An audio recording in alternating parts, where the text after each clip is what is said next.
A very good afternoon, everyone. I'm Neha Gupta from Shirve and your host for the day. I hope you all are doing great. I would like to welcome you for this amazing panel discussion event wherein we are going to talk about decoding customer conversion and retention puzzle. Today's event is brought to you by Shipway, a shipping automation platform and awarded as Logistics Startup of the Year.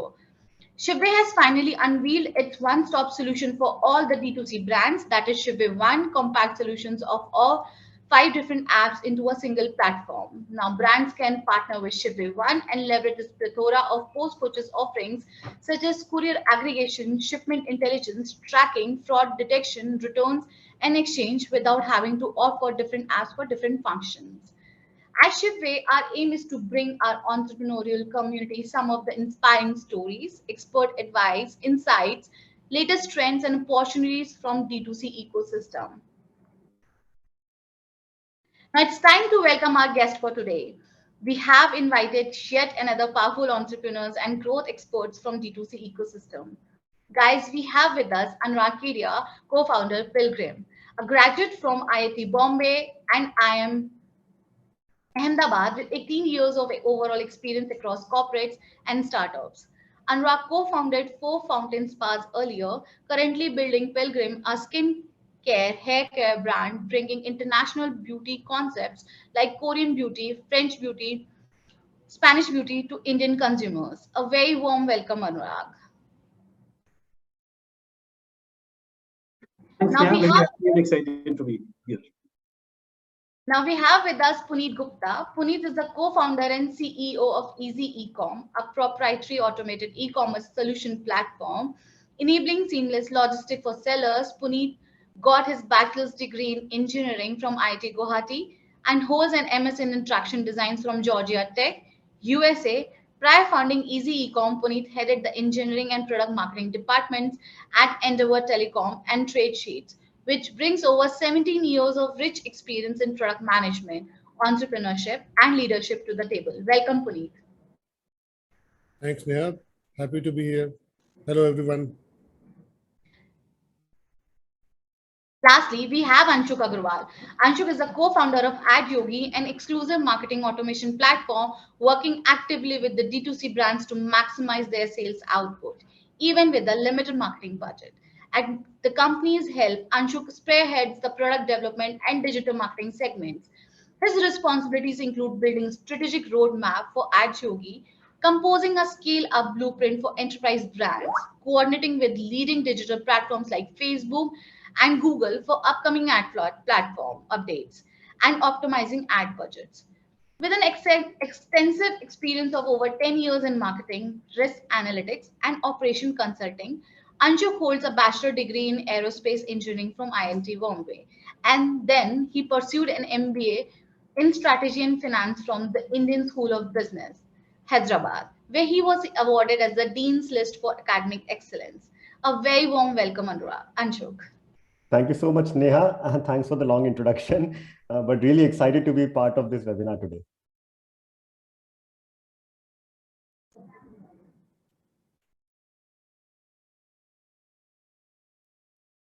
Thank you all for joining us today. Really being a pleasure hosting you all. Would you like to say a quick hi to our audience, everyone? Hi, everyone. Looking forward to a great interaction with everyone today. Hi, everyone. Hi, everyone. Look forward to speaking to you all. All right, guys. So gear yourself. Let's start the session. So first question of the session, I'm raising you to Anurag. Please walk us through your entrepreneurial journey and what are the things Pilgrim did right that helped you to crack the competition in beauty space? Yeah, so Neha, I've been an entrepreneur for now close to 16, 17 years. 2000, I post my MBA, worked with the corporate world for 2 years, 2005 and 2006. 2007, started setting up a chain of spas with a couple of my friends and batchmates. And 2007 to 2018, we ran a chain of spas called Four Fountains. We also ran a chain of salons and Ayurveda clinics. So where I spent close to 12, 13 years in the beauty and wellness segment. And 2019 is when we started building Pilgrim. And There have been a lot of learnings on every single front of of every single aspect of the business, whether it is the product, the pricing, pack sizes, shipping, logistics, formulations. I think consumers have been very kind in forgiving many of the mistakes we've made. But the one thing which we think has gone right for Pilgrim is the brand positioning. There are more than 500 D2C beauty brands, and many of them feel very similar. They talk about the same ingredients. Their packaging looks very similar. The same factories are manufacturing the products. And the one thing we have always focused on is innovation and differentiation. We offer international beauty traditions like Korean beauty, French beauty, Spanish beauty, which almost no other brand offers in the country. There are, of course, the international brands which are available. So there are Korean beauty brands which are available in India, or French beauty brands which are available in India. But there, I think we have a huge advantage of pricing which we are able to offer, which is very India friendly. I will not say that we are inexpensive. We are between mass premium to premium in terms of pricing, but our pricing is very India friendly. And in spite of not being very inexpensive, we continue to get feedback from consumers that the value for money is very good for our brand, which is one of the things which has worked favorably. Awesome, Anurag. So, Puneet, tell us about the vision behind Easy Ecom. What will be the growth strategy of Easy Ecom in the coming times? Are there any futuristic products, services ready to launch in the near future? Sure. So Neha, as you know, I mean, we've been at it for almost 7 years now. And e-commerce, I mean, every year, I mean, e-commerce kind of reinvents itself, right? So e-commerce as an industry has been going through a lot of changes. And obviously, in the past couple of years, a lot of things have accelerated. And overall, if you see, I mean, e-commerce is very different than traditional retail in the sense, in traditional retail, it's a kind of a comparatively higher margin and low volume business where you have a number of stores and you sell from there. E-commerce is very high volume and low margin because there's so many expenses involved, logistics, this, that. So it's a very low margin at the end of the day. So there's a lot of automation and all that required. And that is where someone like us, we basically come into play and we help automate the back end of it, the post-purchase experience. So the vision, I mean, the way we see ourselves for the next, let's say, 3 to 5 years is digging deeper into what we have been doing for the past several years, going deeper and building a world-class solution to basically for people to manage their post-purchase, essentially the back-end operations, right? So that's one thing. And we also see there are a lot of gaps out there where people need intelligence around how much inventory to order, where to keep the inventory, right? Which courier partner to use, and a bunch of things around intelligence around, which product is more profitable, which courier partner is more responsive. So a lot of intelligence that people require and all that data we are carrying. So the idea is that, if we can build those kinds of intelligence into the backend operations, it will help brands like Pilgrim to basically continue grow. So that's where we are headed, to basically making the system more and more intelligent. So looking forward to that. Definitely completely agree with you, Puneet. And I think the overall e-commerce ecosystem has evolved from last 10, 12 years, from vertical to horizontal, then marketplaces, and now it's time for D2C brands. And definitely automation plays a critical role to it for their growth. So Anshu, walk us through your entrepreneur journey and what innovative marketing automation services do you offer, which help D2C brands to scale? Absolutely, Neha. My journey is actually quite interesting. I was post my MBA, I was working with a consulting company, and 2014 is when I decided to move on from the consulting company. Interestingly, I didn't have any marketing background. I had never worked in e-commerce, never really worked on either a product or a technology side. Consultants are usually like jack of all trades and really master of none. So I was one of them, and I decided to have a co-founder as chartered accountant. So you can imagine that, again, no e-commerce, no marketing, no tech product. So in a way, we were like the complete misfits to be running a company like Adyogi. But when we started, there was no idea of building an e-commerce automation. I honestly wanted to do something in analytics. It's just that over the years, as a bootstrap founder, you just have to follow the money. So somewhere in 2016, we came across an online company called Fancy Pants, again, a boutique store based in Bombay. And she wanted us to run some ads on Facebook, Google. At the time, nobody used to call D2C. D2C was not a term which was invented. You will be surprised to know that the total budget was 5,000 rupees for the first entire month. And it sounds very small now, but at the time it was enough to get us excited. So we thought, okay, let's give it a try. And thankfully, some sales came at the end of the month. And that's how we thought that, okay, e-commerce was an interesting enough space. So in that sense, I think very similar to Puneet, that we were like slightly early to the e-commerce party. 2015, 16 is when we started. It's been around 7 years. We have been in the same space. In terms of what the problem which we solve today is the entire e-commerce marketing piece has become more complex. So if you have, let's say, a website with thousands of products, you are advertising on Facebook, Instagram, Google, YouTube, maybe even Snapchat. And then there are these share chats of the world entering India. The idea is, how can we make the entire experience simple for an e-commerce brand, and so that they can, let's say, create ads across these platforms automatically, identify the right targeting options, and at the same time optimize their ad spends so that they get the best sales. So that's the vision behind Adyogi, and we've been at it for the last many years now.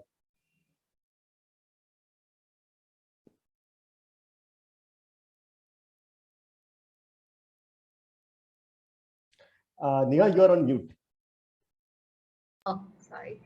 So thank you so much, Anshul, for sharing your journey with us, and thank you all for sharing your journey. Moving on to my next question, you have probably heard a million times that it's cheaper to retain a customer than acquiring the new one, right? So how business can create opportunities to improve customer retention, loyalty, and encourage repeat customer? We can start with you, Anurag. So, our belief fundamentally, Neha, is that you have to make a great product. There is no substitute to making a great product.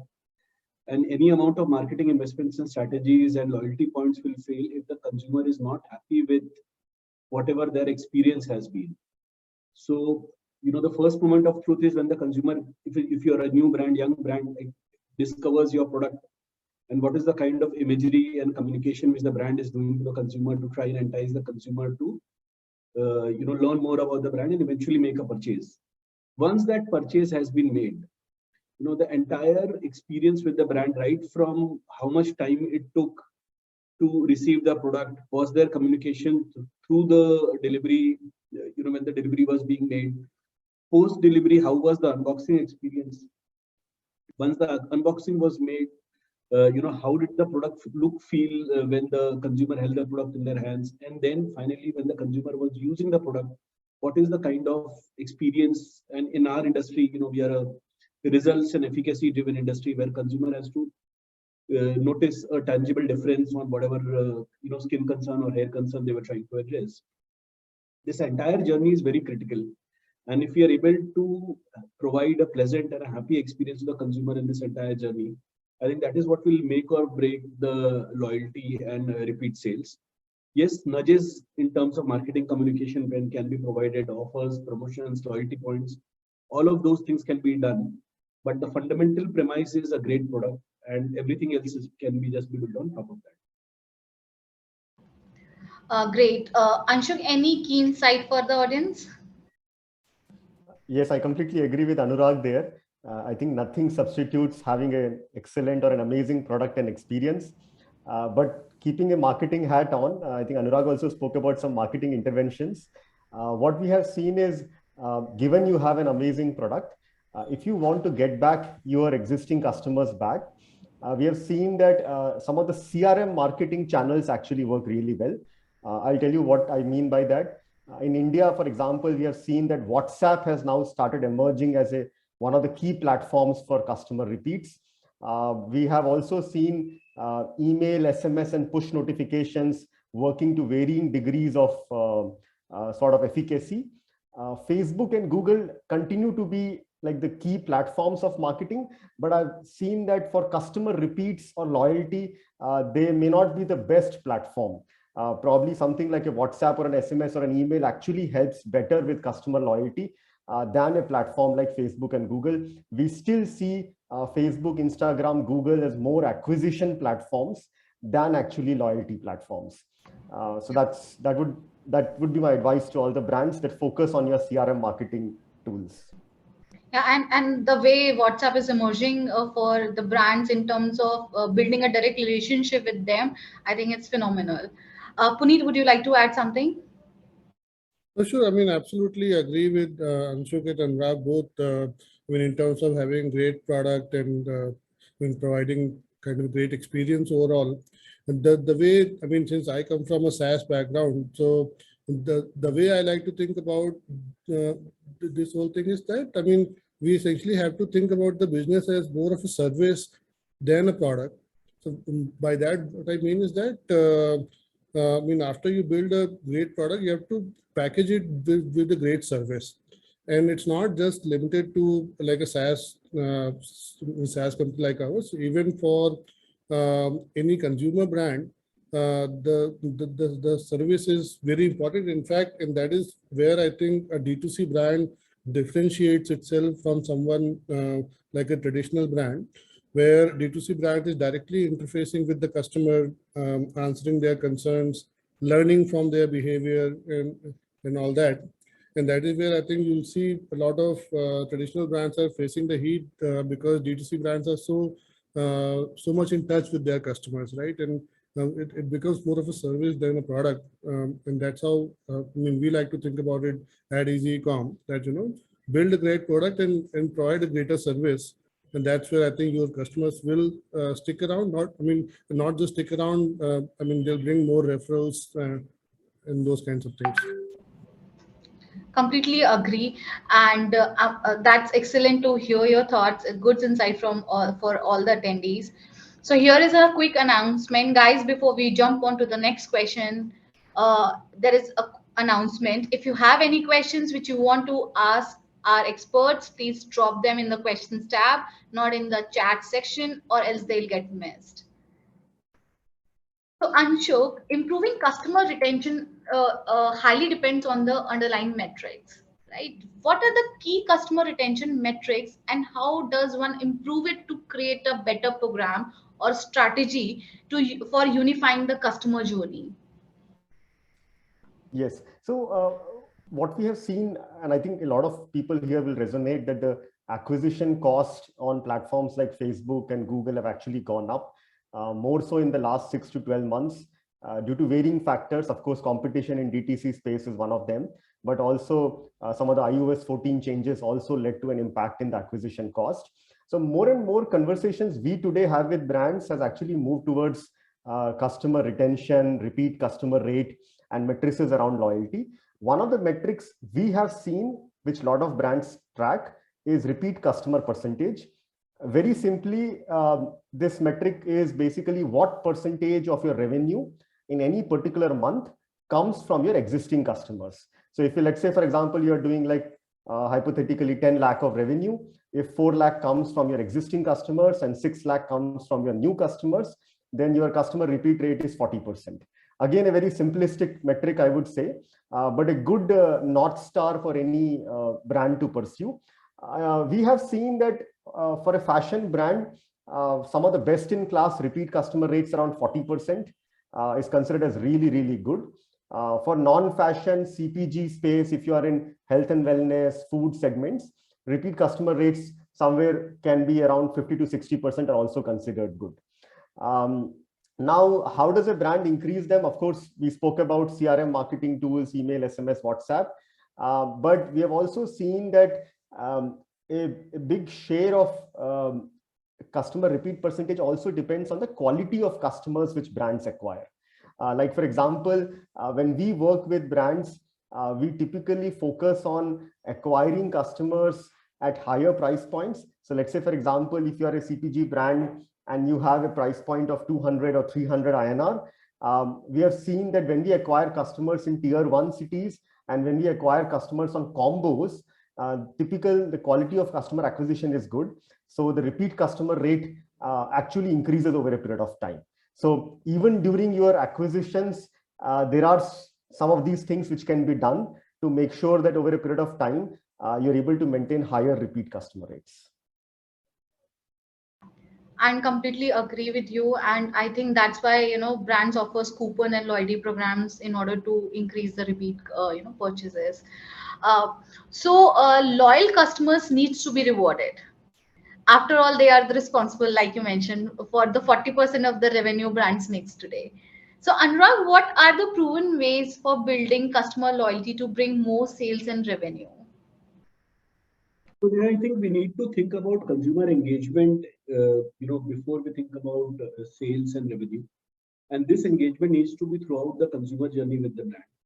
So, even when you are sending out like a simple shipping message, can the shipping message, you already know which product the consumer has purchased. Instead of saying, yes, your order has been shipped, can the message say a little more about the product? Maybe talk about how to use the product, given in our domain, how to take care of your skin, do some tips. So if you are able to engage with the consumer on a regular basis, then the consumer starts looking up to the brand for advice, in the domain which we are operating. Like if it's beauty, it's in the beauty domain. Anshuk was speaking about fashion brands. If you were a fashion brand, can the consumer really look up to the brand to advise on how to dress up for a party, how to style clothes, what color combinations go well, etc. If that level of trust is established, then when you go and ask once in a while to the consumer saying, look, there is an offer going on, some promotional, some new launch, chances of the consumer rewarding the brand with future sales is much, much higher. Many a times brand can get a little short-sighted and only do promotional messages. Every week there is a sale going on, every month there is some bigger offer. There I think the softer aspect of the relationship is lost, and there that may not be the long-term way of building a relationship with the consumers. So yes, sales are important, but I think they should be built on the back of relationships and trust which the brands have to develop and gain with the consumers. And then once in a while, when there is a promotional offer, the consumers will reward the brand with a sufficient amount of repeat purchases. Yeah, agree, Anurag, and that's why lots of brands are focusing on community, building a community, and that's how they are engaging with them in order to make the relationship with them to further, nurture that relationship. They keep adding a lot of stuffs in terms of value addition to their customers. So moving on to my next question, as per recent ecom reports, the first phase of online festival sales saw 4.4x 5.4x growth in daily sales across platforms with 3x jump in the volume of shipments. As an e-com service enablers, please share your key takeaways, tactics, and methods that could help brands to make the most of the festive season. We can start with you, Puri, for this. Sure.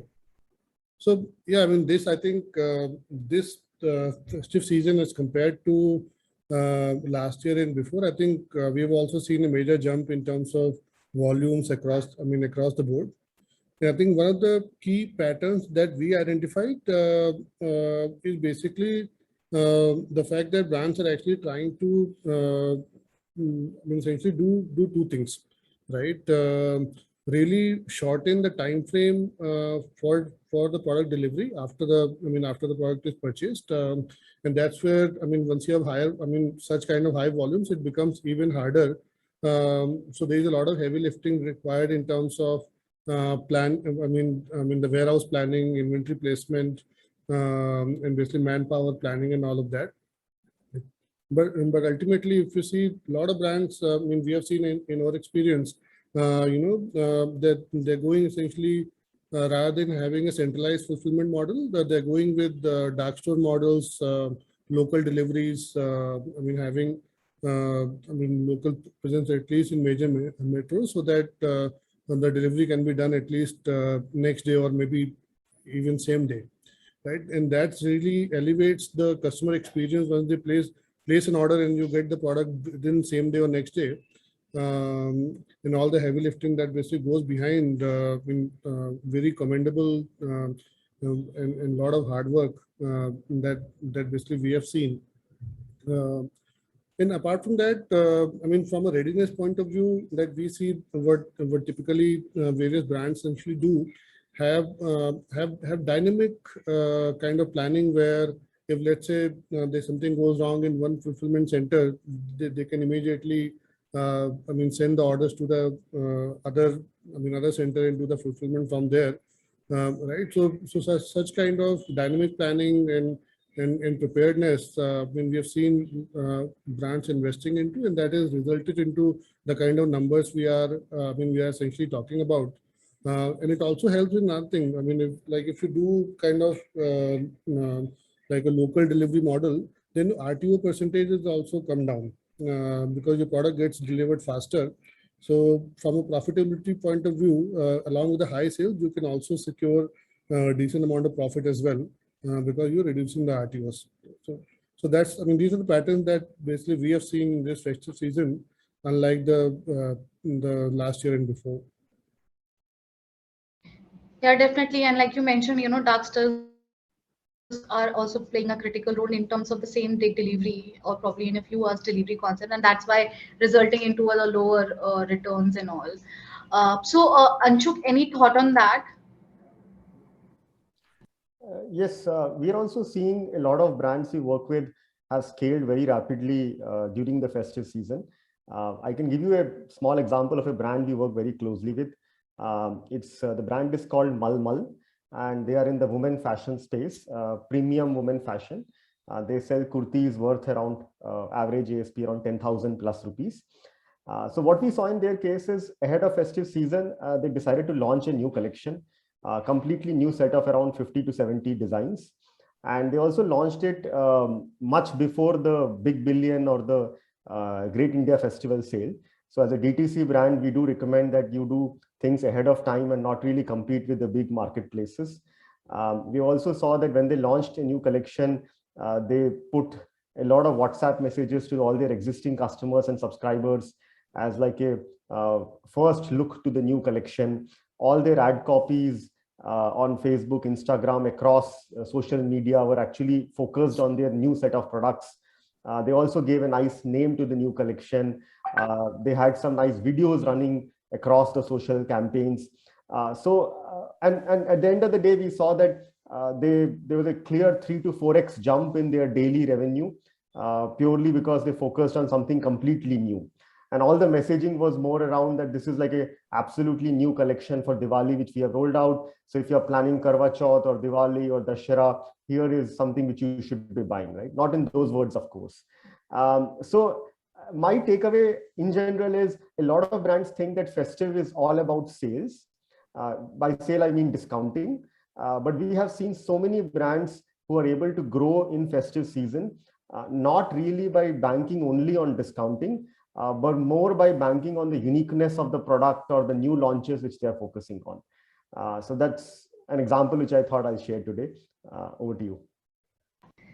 Thank you so much for sharing such an amazing insights. I'm definitely gonna love every bit of it. So before I will jump on my next question, let's pick a few questions from the live audience which we have asked. So one of the attendee has asked how to build brand community for B2B business. It is important for a B2B business as well.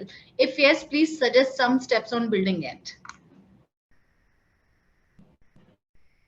Uh, Anyone can pick answering that question. Probably Puneet, we can start from you. Yeah, maybe I can take that one. You see, B2B, when you are talking about a B2B business, right, the business owners are actually a very close-knit community, right? And we as a service provider, we have to always assume that everybody knows everyone. So just 100% focus on your service and everything else will take care of itself, right? The word gets around very fast, good or bad, right? So the best way to build the community around a B2B product or service is to, like I said, just provide the good service,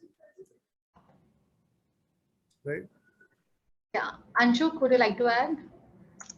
Yes, I can give an example of let's say Adyogi itself. Adyogi is also a B2B company. I agree with Puneet that great service absolutely has to be there. Other than that, you can also try to figure out avenues of interaction and they need not be selling all the time, right? I think Anurag also mentioned that in B2B, it becomes even more important. Like, for example, you could be doing some industry white papers, you could be doing some offline events, maybe some online events. Try to engage with your customer and prospect set in a way that you are delivering value to them and not really selling your product or service. Like, for example, we have seen post-COVID that doing physical in-person events also helps in building the community. So that's something which we did just a month back. We got a lot of e-com brands to come to one of our events, and we saw that the kind of interactions we had after 2 years of COVID, where people were super happy to be there in person. That's something which I think a B2B company has the luxury of doing. As a B2C company, of course, it becomes very tough to have in-person events with your customers. Anurag, I know you are from B2C space, but still would appreciate your insights as I well. think Puneet and Anshuk are much better equipped for this one. So, All right. So moving on to my next question, Puneet, how does COVID-19 bring digital and e-commerce to a turning point? And in the e-commerce market, how is digitalization the most important tool? Sure. So, I mean, as we all know, I mean, COVID has really accelerated the way we think about e-commerce. Probably what was slated for next, let's say, five to 10 years, probably happened in 2 years, right? In terms of the growth, in terms of adoption, in terms of all of that. And obviously, particularly in India, I think it can also be contributed to, let's say, the internet availability, which probably happened. I mean, it improved a lot in the past, I think, 3 to 4 years, and that probably coincided with COVID. So these two combined together, I think the consumer behaviors have totally changed, right? If you live in an apartment complex, you see thousands of deliveries happening every day. Courier partners coming in, going out all the time, right? So that tells us something. And personally, I don't remember when was the last time I went out to basically buy anything other than grocery. And grocery also, a lot of times I end up buying online. So I mean, the consumer behaviors are changing, and with that, the way the brands are thinking about selling to their customer, that is also changing. People are talking about double digit, even close to maybe 15 to 20% contribution of e-commerce towards overall GMV. This I'm talking non-D2C brands, obviously. So 15 to 20% contribution in coming years, we are talking about it. That becomes very, very powerful, almost equal to, let's say, a modern trade channel, something like that. So the kind of that brings me to, you were asking about the automation. So obviously, as I was saying earlier, e-commerce with that kind of volume and kind of a low margin on a per unit basis, like if you don't have automation, there's just no way for you to operate. And automation applies everywhere. Starting from the way you reach out to the customer, the way you market your product, the way you sell, post-sale experience, loyalty, everything has to be connected with each other. It has to just work in a very automated fashion. And obviously, players like us, we have seen the massive growth in the past 2-3 years. So I'm sure automation is obviously everybody's taken up. Yeah. Thank you so much, Puneet, for sharing your awesome thoughts. My next question to everyone, how are D2C brands harnessing the power of social commerce to improve the overall customer buying experience?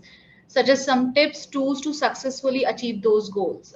Anurag, we can start with you probably.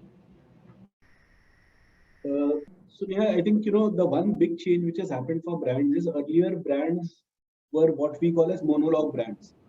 Brands told the consumers that we know what you want and we will tell you which is the right product for you. This has changed in a very meaningful manner now. Now consumers want to have a dialogue with the brand, and this starts right from the time when it is at the product development stage. So today, most of our new product launches are driven by what our community is telling us, that this is the product they want. And then we obviously go deeper and ask them what format, what texture, what kind of fragrance, sometimes no fragrance, what ingredients, what benefits. So almost the entire, the product is co-created with the consumers, with their feedback. And once if the product has been built around the consumer needs, earlier in the past, this was a big challenge.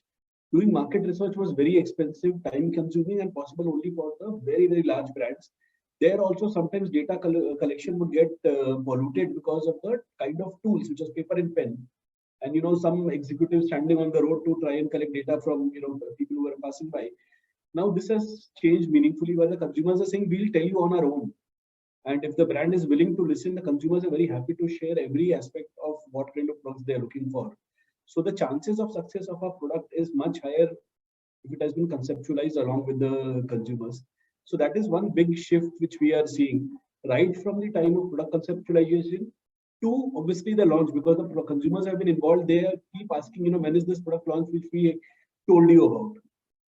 You can obviously create some buzz online, create teaser campaigns before the launch of any product, and when the actual launch is happening, there is a ready base of audience which is waiting for that product because they were a part of the creation of the entire product. I think that is a big change which we are seeing. I'm not getting into specific of social tools where you can do video commerce, you can do live events. I think those are pretty standard, which I think there are standard tools available which can help you achieve this anyway.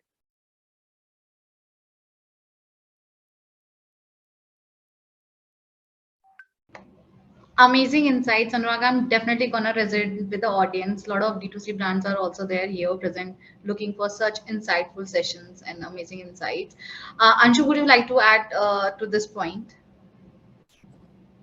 Yes, of course. So social commerce, of course, is a very broadly used term, and so many things come under social commerce. But one of the things which I wanted to call out today is WhatsApp as a channel.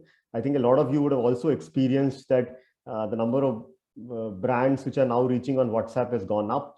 Some of my brands which I interact with, I've also seen that I've started to sort of have an interaction with them on WhatsApp. So as a D2C brand today, I would definitely encourage to do explore WhatsApp as a channel. And WhatsApp can be a channel not only from an acquisition standpoint, where we now have something called a click to WhatsApp. You can actually get a person from one of your ad from Facebook and Instagram, land on the WhatsApp, add the same product on WhatsApp, go to checkout on WhatsApp, and complete purchase on WhatsApp. So the entire e-commerce conversion funnel can now be done under WhatsApp. Again, a very new product from WhatsApp, but it can also be used for service, which means that have you got your product, keeping them updated around delivery timelines. So the entire service journey can also be created on WhatsApp, and it can also be used from a loyalty point of view. So WhatsApp can actually be that end-to-end platform across the entire user journey. So as a D2C brand today, if you really haven't got WhatsApp into our customer journey, then that's a big opportunity, I feel, which will be there for the next 6 months.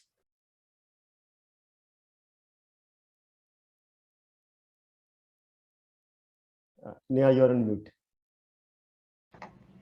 Awesome. So moving on to my next question, since we are, talking about how to interact with your consumers directly, in terms of feedback, new product invention, and all. So engaged brand community connects businesses and customer closer together. So please share your some proven tips to build an engaged community. Puneet, would you like to start? I think from a D2C point of view, I think Anurag will be a better person to probably take this question. Anurag, we would love to hear your thoughts.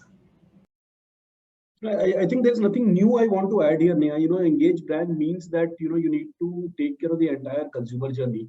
We have discussed many aspects already. I think some of the other aspects which we haven't touched upon so far is how do you handle feedback from consumers? The consumers are very, very vocal, and they are reaching out to brands with multiple channels. Anshuk has spoken extensively on WhatsApp. Most of our customer support, what we call as customer delight. Not, there is a long way for us to kind of actually make it a delight, but that's the aspiration, is run on WhatsApp. The interesting thing on WhatsApp is, see, all of us are hungry for consumer data. When a consumer reaches out to you on WhatsApp, you capture the phone number of the customer without even asking. That's a great plus, right? Apart from that, consumers reach out through social media, DMs, comments on posts, emails, sometimes inbound calls. All of this data is very, very insightful, and this is a one part of how to kind of build an engaged community of how do you handle customer queries. Queries could be as simple as where is my order when, which I believe tools like yours help, but that continues to be the number one query which most brands receive, because for D2C brands, it's a big challenge to match the timelines which marketplaces are able to offer. You offer something at 10 in the morning, by 8 it reaches you if you're in a metro on a marketplace. D2C brands will typically take a couple of days to kind of fulfill.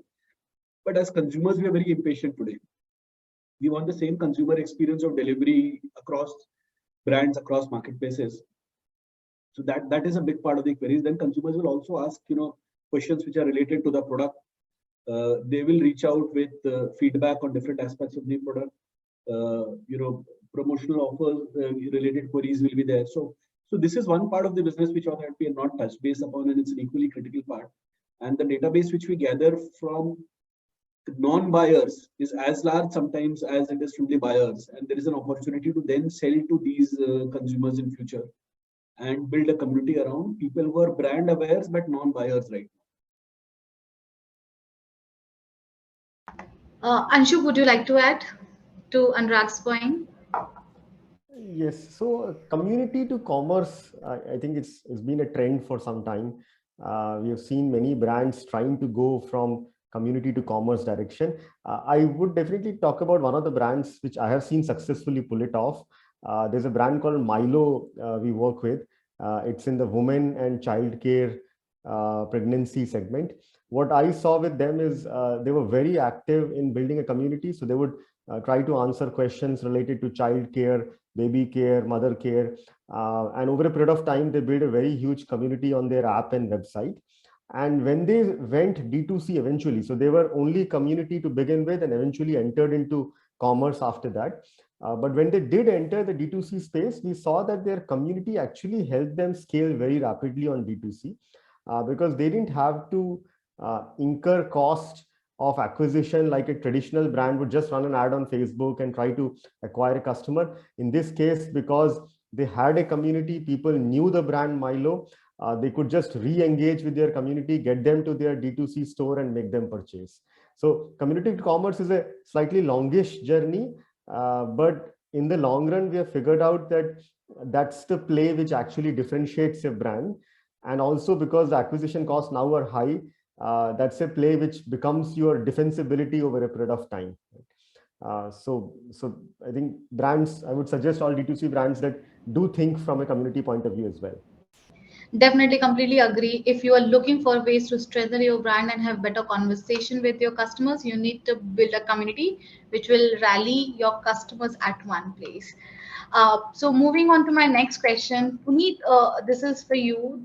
D2C brands are getting profitable with personalized omni-channel engagement to boost customer experience and sale. Any strategies or proven sales challenge would you like to share with our audience?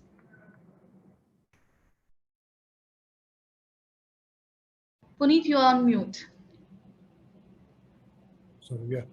So I mean, I think when we have been talking about social commerce, interacting with customers over various platforms, right? I mean, the way I kind of think about this is that I think the boundaries between various channels are kind of blurring, starting to blur, right? We have to think about channels as a touch point more than distinct channels like, Facebook, Instagram, like that. We have to think about a common customer looking at you on Instagram, on Facebook, WhatsApp, everywhere, right? And we have to have our marketing messages, our kind of service responses kind of tied to all these platforms together, right? And that is where I think the customer is going to remember you. The more touch points you have with the customer, obviously, the more engaged the customer will be, right? And that is true. I mean, regardless of whether it's a B2B or B2C business, I mean, it uniformly applies to both, to basically both. So that's my take on essentially the multi-channel approach, the multi-channel engagement, is to basically think about channels as a connection point with the customer and just keep engaging. And once you're engaged, the sales will automatically happen. Great. So moving on to my last question of the session, Anurag, what marketing automation platforms do you think will help D2C brands begin to acquire, engage, retain customers, and stay profitable at lower cost of acquisition? So there are multiple tools available for marketing automation. We work with WebEngage, and they in turn work with channel partners, which are WhatsApp, email, SMS. Those integrations happen. You can also do remarketing through Facebook and Google by integrating with WebEngage. So but there are other tools, so you could see which one suits your requirements the best. We are pretty happy with what WebEngage has to offer. Anju, would you like to share your thoughts? Yes, so we have seen brands use several tools in the marketing automation space. Like examples like RTO reduction is one of the problems which many brands face today. Go Quick is a good tool in that space. WhatsApp we spoke about. Vixo is a tool for WhatsApp marketing, which we have seen quite popularly used. There are tools like there are tools for conversion rate optimization, which also are quite used by brands. Klaviyo helps with email automation. We've seen it's a global tool. Many brands set up Klaviyo workflows for email automation. Influencer is also one of the spaces which has picked up quite well. There are many platforms which help you find the right influencer. These could be like influencer.io or Winkle or Voodoo.com. Several platforms have cropped up in this space. Of course, I spoke about click to WhatsApp in one of my answers. Interact is a tool which has actually come up, which can help you create user journeys on WhatsApp. So that's also a tool we have seen brands use. So it's a very, what I've seen is for a D2C brand today to really make it big, the entire end-to-end chain is really long. And I've seen so many brands using a bunch of 6, 7, 8, 9 tools to make everything work. I've also known founders who tell me, why can't we have one tool which does it all? But honestly, it's impossible to do that. I've seen when we say that, look, use Adyogi for Facebook and Google ads, their question is, why don't you do this X, Y, Z?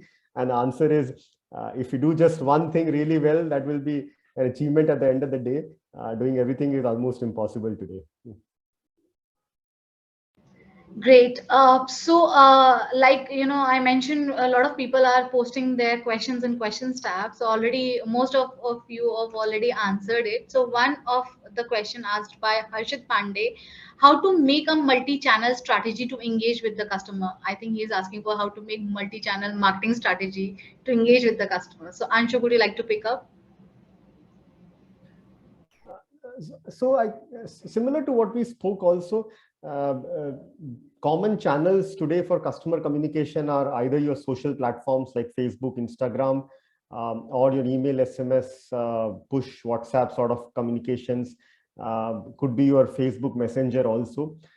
So a good way is if you can be present across all the channels. You can also figure out tools which actually help connect all these channels and one single window of answering. There is a tool called Hootsuite, which I know works quite well in this space. The idea is, I think we spoke in the beginning also that you have to be present where your customers are. Gone are the days when you say like, okay, this is my channel to interact with me, and the only way you can reach out to me is come to my BSNL office and I should be able to help you out. I think today the channels of communication are many. So as a brand, you have to be present across all of them. Great insight. One of the attendee has asked you, Anurag, which platforms Pilgrim has used to scale its operations in early stage? Just typing out the answer, then I'm not very clear on the question when they're referring to operations. For our backend inventory management, warehouse management, those kind of things, we work with eCommerce, which is Puneet's company. So if that's the operations bit, that's what we have used. All right. Okay, great. Thank you so much for sharing this amazing insights. This brings us to the end of this wonderful session with our awesome panel of experts. This was indeed a value-packed session, although there is a lot more that we could have learned. Unfortunately, we are limited by time here. I hope you guys love this session. Once again, I would like to thanks to our awesome speakers, and audience for taking out the time to be part of this event. Anurag, Puneet, and Anshu, would you like to say a quick thanks or bye to our audience for attending the event? Yes, thank you so much, and wish you a very happy Diwali. Just a week or 10 days to go. There's a lot of euphoria in the market and among the customers. Happy Diwali to all of you. Very happy to have been here, Neha. Thanks for having me, and best wishes to everyone. Thank you, Anurag. Thanks a lot, Neha. I really enjoyed the session. And like Ashok mentioned, I mean, we have the festive season going on. So all the best, everybody, and enjoy the sales period. Okay, guys, this is not where it ends. We have a lot more events lined up for you. Don't forget to check out our event page. On that note, I would like to say goodbye to everyone who have joined us here today. All the best. Stay safe. Thank you. Bye. Thank you. Thank you, everyone.